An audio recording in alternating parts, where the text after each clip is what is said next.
ओम श्री गुरुवे नमः। अज्ञानतिमिरान्धस्य ज्ञानाञ्जनशलाकया चक्षुरुन्मीलितं येन तस्मै श्रीगुरुवे नमः। ॐ सहना भवतु सहनो भुनक्तु सह वीर्यं करवावहै तेजस्विनावधीतमस्तु मा विद्वेषावहै। ओम शांति शांति शांति। प्रणाम भगवान वेदांतिका परमहंस स्वामी श्री योगानंद जी महाराज, जिनको आलू वाले बाबा भी कहते हैं भगवान। और हमारा 9वां टॉपिक चल रहा है कर्म का फल।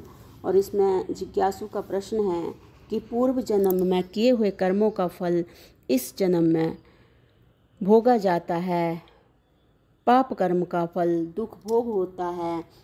पूर्व जन्म की याद नहीं, किए हुए कर्मों की खबर नहीं, पाप जाने बिना पाप का फल भोगना यह अन्याय क्यों है। तो स्वामी जी जो है बता रहे हैं कि कर्मों की गति जो है बड़ी ही सूक्ष्म है। और यहाँ पे स्वामी जी ने बताया कि याद न रहने के कारण ऊपर दर्शाए गए हैं कि जो पिछले पुनर्जन्म की याद क्यों नहीं रहती। ये जो है स्वामी जी बता रहे हैं कि ये बताया हुआ है ऊपर। और पर फिर भी सुन कि संसार जो है वो भूल का बना हुआ है, अज्ञान का बना हुआ है। संसार भूल ही उसका मूल है संसार का। तब भूल जाना, याद ना रहना, इसमें आश्चर्य ही क्या है कि संसार भूल का बना है, भूल ही उसका मूल है संसार का। तब भूल जाना, याद ना रहना, इसमें आश्चर्य क्या है। यदि स्वरूप स्मृति हो ही रहती तो अनेक प्रकार के, यदि स्वरूप की स्मृति ही रहती तो अनेक प्रकार के दुखमय संसार की प्राप्ति क्यों होती। भूल के खेत में भूल ही के वृक्ष उत्पन्न होते हैं। तूने जो कहा था, यहाँ गुरुजी कह रहे हैं शिष्य से कि तूने जो कहा था कि पाप को जाने बिना सजा देना अन्याय है, सो ऐसा नहीं है। वर्ग बार नहीं जानते हुए भी सामान्य रीति से सब संसार जानता है। जब अनिष्ट फल भोगना पड़ता है तब पूर्व का यह फल है, ऐसा लोग मानते हैं। और ऐसा मानना ही पाप कर्म समझने वालों को पाप से बचते रहने का उपाय है। यदि गधे के समान लाठियां पड़ते हुए भी लाठियां पड़ने का कर्म करे, ऐसे अज्ञानी के लिए शास्त्र भी उपदेश करते करते थक गया है।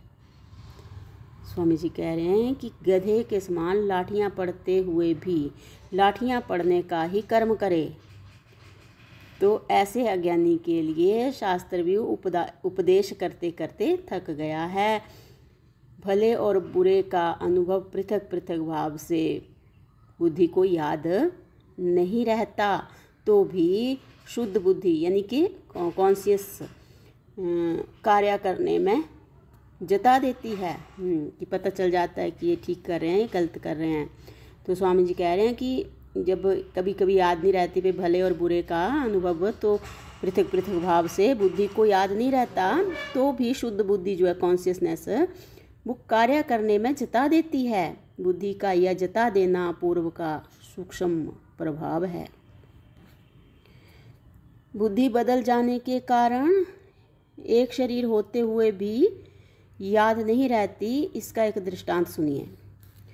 तो दृष्टांत में स्वामी जी बता रहे हैं कि पाश्चात्य देश में जब अपनी आर्य योग विद्या का किंचित अंश मिस्मेरिज्म की विद्या का आरंभ हुआ, तब इस विद्या के एक अभ्यासी ने उसके द्वारा धन प्राप्त करने का यत्न किया।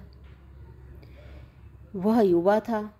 उसने एक अधिक उम्र के मनुष्य के ऊपर प्रयोग करना आरंभ किया। तब उसे निश्चय हो गया कि उसके प्रयोग का असर उस पर हो जाता है। तब बूढ़े को आधी आमदनी देने का निश्चय करके नाटक घर में तमाशा करने का विचार किया। इश्तहार छपवा कर बांटे गए।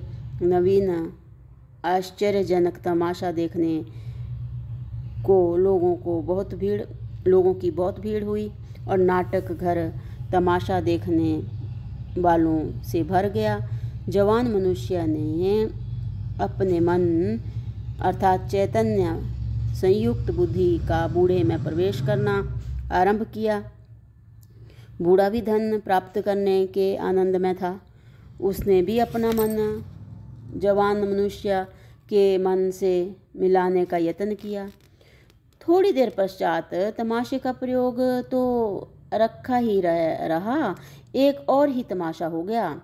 बूढ़े के शरीर में जवान मनुष्य का अभिमान और बुद्धि घुस गई और जवान के शरीर में बूढ़े का अभिमान और बुद्धि प्रवेश कर गई। बूढ़ा अपने को जवान जानने लगा, जवान अपने को बूढ़ा समझने लगा। तमाशा ना होने से लोग दंगा करने लगे। पुलिस ने सब समाधान किया। अब बूढ़े का शरीर जवान के घर की तरफ चला और जवान का जो शरीर है बूढ़े के घर की तरफ चला। घर पहुंचकर दोनों अपने अभिमान के साथ घर वालों से बातचीत करने लगे। दोनों के घर वाले उनकी बातें सुनकर घबराए कि ये क्या हुआ।